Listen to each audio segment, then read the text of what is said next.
This podcast is brought to you by Most Valuable Podcasts, leading the league in podcasting entertainment.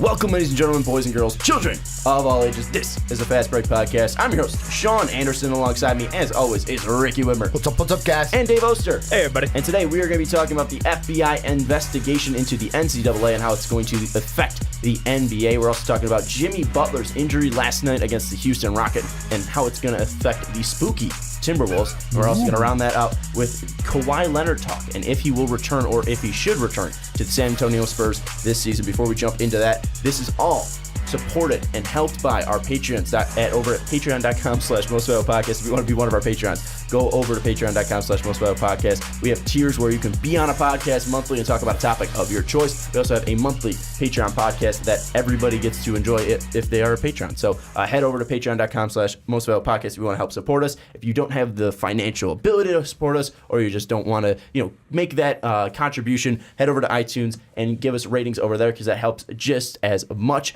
You can rate the Fast Break, the Onside Kick, the Primetime Podcast, and the Rick and Johnny Podcast. And then we have like 14 reviews over on iTunes, and we appreciate all that support. It just helps us get more eyes on this our product, and helps us get out to more people to enjoy. And finally, head over to mostvaluablepodcast.com. That site was not only created by Ricky Widmer, but also backed by our patrons. You can also check out the store over there and get one of yourselves a Most Valuable Podcast t-shirt and get the size of your choice. Is this the first time you've worn it on the podcast? I was just thinking... I've worn it in videos, but I don't think I've worn it during a podcast. Yeah. Because, as you were doing the whole beginning spiel, I was like, I don't think I've ever looked across and seen you in that beautiful T-shirt. I've worn it. I think I worn it the first day that you gave it to me. It was on a video. We were doing draft stuff. I mean, right now on the Fast Break, looking across and seeing that. Yeah, T-shirt I think this is the first podcast debut for the Most Valuable Podcast T-shirt. But just make sure you get the right size because this one's a little snug on me. And I think, yeah. Just making sure, just throwing it out there. I'm not saying give me a new one. It still fits me, but it's a little snug. What size is it? It's a medium. Okay. Dave had the same thing. He said his medium's kind of snug. I think I was a little more. My thought overzealous. My thought was I'll work out into it. Get into the build of it. I just got the XXX, knowing what it was going to be.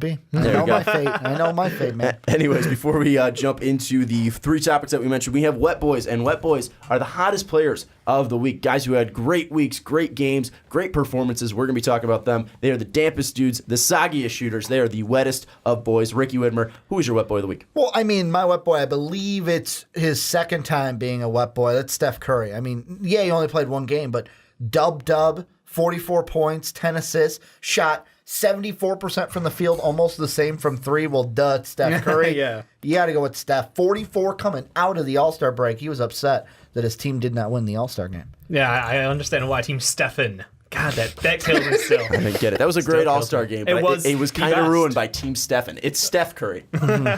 All right, well, my wet boy of the week is three-time, not now, tied for the lead, is actually Anthony Davis. And I mean, the man's a monster on his own. Without having Boogie out there to help share that load, he is truly doing everything, dropping 45, 17, 5 steals, 5 blocks, 2 assists. The only thing that wasn't clicking for him that night was his three-point shot. It was a little ugly at 1 for 6, but let's be honest, he was doing everything out there. Man, the guy, I want to give him as much credit as possible while he's still a New Orleans Pelican. Well, and you mentioned it, too, because Danny Ainge is coming after him. The dig.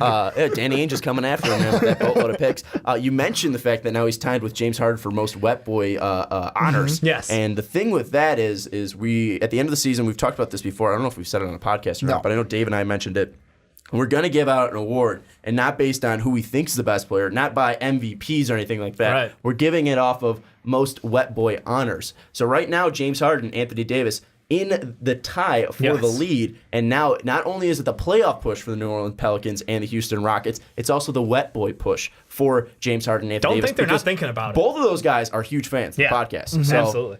Those guys watching out for it. And Tobias Harris now getting his name into the mix. His first wet boy. Ooh. He was my wet boy of the week, averaging 26 points per game, 9 total rebounds, 5 assists, shooting 65% from the field and 70% from three. Toby in 2 games. Getting an L in the first one against Golden State, but coming back with a win against Phoenix. That's not too hard. On the 23rd, Toby balling out, and he's been doing pretty well. Liking the fit. I will say, I looked at the graphic, and I was like, oh, it's weird seeing Clipper colors for Tobias Harrison, not Pistons. It was weird seeing him in Piston colors too. I'll be honest. It's a different I get it's red, white, and blue, but it's just a different shade of those. And seeing the Clipper logo behind him, I was like, oh, forgot that he was a Clipper. It was weird seeing Piston stuff too, though. I always think of him as an Orlando Magic still. Well, yeah, because the Magic are your favorite team. Yeah, and the weird thing too is I'm looking at this. I didn't even remember that he was a Milwaukee Buck. True, he was a Buck. He's a Milwaukee Buck, and Orlando Magic, and a Detroit Piston, and I believe all for 2 years as well. The only team he hasn't played for 2 years with is Los Angeles. Well, technically 3 years in Detroit, but it was 2 half seasons. Yeah, or one. Yeah, two. yeah. Did I say it 2 half seasons? Yeah, right. Let's just wrap it up. Full season and a half season. Yep.